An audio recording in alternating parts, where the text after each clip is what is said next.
تو ان لوگوں کی باتیں آپ کے لیے آزردگی کے باعث نہ ہونا چاہیے. دیکھو پیغمبر صلی اللہ علیہ وسلم کو اللہ تعالیٰ تسلی دے رہے, ان لوگوں کی باتیں تمہارے دل کو باعث غم نہ ڈالنے پر ہو جائے. بے شک ہم سب جانتے ہیں اللہ تعالیٰ, ہم کیا معنی کیا ہے, اللہ, بے شک ہم سب جانتے ہیں, اللہ تعالیٰ سب جانتے ہیں جو کچھ یہ دل میں رکھتے ہیں اور جو کچھ ظاہر کرتے ہیں. کیا آدمی کو یہ معلوم نہیں کہ ہم نے اس کو نطفہ سے پیدا کر دیا؟ دیکھو اللہ انسان کو اللہ نے نہیں جانتا, اس کو نطفہ سے پیدا کر دیا. 18واں پارے میں پہلا پیج آخری میں لکھا ہوا ہے, ماں کے پیٹ میں جو نطفہ جاتا ہے نا, وہ نطفہ انسان کا شکل میں کتنے دن میں کس حالت میں کس طریقے سے بنتا ہے, اور اس کو باہر آنے کے لیے راستہ آسان کر دیتا ہے, اور اس میں 2 طرح کا کر دیتا ہے, ایک مرد یا عورت کر کے پیدا فرما دیتا ہے. یہ 18واں پارے میں پہلا پیج میں آخری میں لکھا ہوا ہے. اعلان اعتراض کرنے لگا, یہ نطفہ سے بنا دیا, پھر نطفہ اگر کپڑے پر لگ جائے تو دھو لیں گے, اگر بدن سے نکل دیا تو اس کو غسل کرنا پڑے گا. یہ بے قطرہ پانی سے انسان کو پیدا کر دیا. اللہ تعالیٰ اس کے حالت کو نہیں جانتا. ان ربهم بهم یومئذ لخبیر, اور اس نے ہماری شان میں ایک عجیب مضمون بیان کیا, اور اپنے اصل کو بھول گیا, اپنی اصل کو بھول گیا. کس چیز سے تم کو پیدا کیا گیا ہے, وہ چیز کو بھول گیا کہ ہڈیوں کو کوشش سی جب کہ وہ پوشیدہ ہو گئی ہو کہ کون زندہ کرے گا. ایسے باتیں کر دیا کہ ہم مر گئے, زمین میں گاڑ دیے گئے, یا آگ میں جلا دیے گئے, راکھ ہو گئے, کہیں پانی میں بہا دیے گئے, پھر اس کو کون زندہ کر دے گا. ایسے باتیں کر دیتا ہے. اللہ تعالیٰ ایک حکم دے دے گا, اس کا زمین اس کے بدن کو چھوڑ دے گی, جو راکھ ہے اس کا بدن کو چھوڑ دے گی, جو جہی بھی اس کا بدن کے حصے ہے وہ آ کر اس کا جسم میں مل جائیں گے اور نیا آدمی بن جائے گا. اللہ کو یہ کام کرنا آسان ہے. اللہ اتنا کہنا ضرور ہے, کن فیکن, تو ہو جاتا ہے, زندہ کر دے گا. آپ جواب میں دیجیے, آپ جواب دیجیے. آپ کا مطلب کیا ہے, ہمارے پیغمبر صلی اللہ علیہ وسلم انڈائریکٹ میں دیکھو, آپ جواب دے دیجیے کہ ان کو وہاں زندہ کرے گا جس نے اول بار میں ان کو پیدا کیا ہے. اول ہم کو کس نے پیدا کیا؟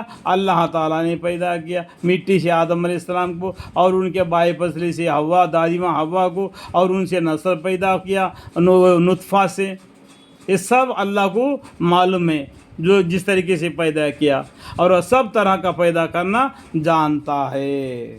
جو انسان کو پیدا کیا مٹی سے, اور جنوں کو پیدا کیا آگ سے, اور فرشتوں کو پیدا کیا نور سے, جیسا کہ آدم علیہ السلام کے پیدائش میں اور حضرت عیسیٰ علیہ السلام کے پیدائش میں جو فرق ہے, وہ ایسا قادر ہے کہ اب باز ہرے درخت سے تمہارے لیے آگ پیدا کر دیتا ہے. دیکھو پرانے زمانے میں لکڑی یا پتھر کو جھاڑ کر ہم آگ پیدا کر دیتے تھے, اسے کھانا پکا لیتے تھے. آج کا زمانہ الگ ہے, تو آج ان کو سمجھانا بہت مشکل ہے. یہ سوچنا چاہیے خود پیچھے کی طرف, ہمارا دادا دادی پردادی کس طریقے سے زندگی گزارے, آج ہم کس طریقے سے آرام سے زندگی گزار رہے. یہ اللہ کا بڑا فضل ہے, اللہ کی شکر گزاری کرنا چاہیے الحمدللہ. پھر تم اسے اور آگ سلگا لیتے ہو, اور جس نے آسمان اور زمین پیدا کیے ہے, کیا وہ اس پر قادر نہیں کہ ان جیسے آدمیوں کو دوبارہ پیدا کر دے. دیکھو اللہ تعالیٰ ایک عجیب مضمون ہمارے سامنے بیان فرما دیتے ہیں. اور جس نے آسمان 7 آسمان کو پیدا کر دیا, اور زمین 7 زمین کو پیدا کیا ہے, کیا وہ اس پر قادر نہیں کہ ان جیسے جو مر کر تم نے زمین میں برزخ میں زندگی میں پہنچ گئے, قادر نہیں کہ وہ ان جیسے آدمیوں کو دوبارہ پیدا کر دے. وہاں پر اللہ تعالیٰ بولتے بلا وہ الخلاق العلیم, وہ ضرور قادر ہے اور بڑا پیدا کرنے والا, خوب جاننے والا ہے. بلا وہ الخلاق العلیم. جب وہ کسی چیز کا ارادہ کرتا ہے تو بس اس کا معاملہ تو یہ ہے کہ وہ چیز کو کہہ دیتا ہے کہ ہو جا, کن فیکن, تو ہو جاتا ہے. انما امرہ اذا اراد شیئا ان یقول له کن فیکن. جب وہ کسی چیز کا ارادہ کرتا ہے تو بس اس کا معمولی تو یہ ہے کہ اس چیز کو کہہ دیتا ہے کہ ہو جا, بس وہاں ہو جاتی ہے. تو اس کی پاک ذات ہے جس کے ہاتھ میں ہر چیز کا پورا اختیار ہے.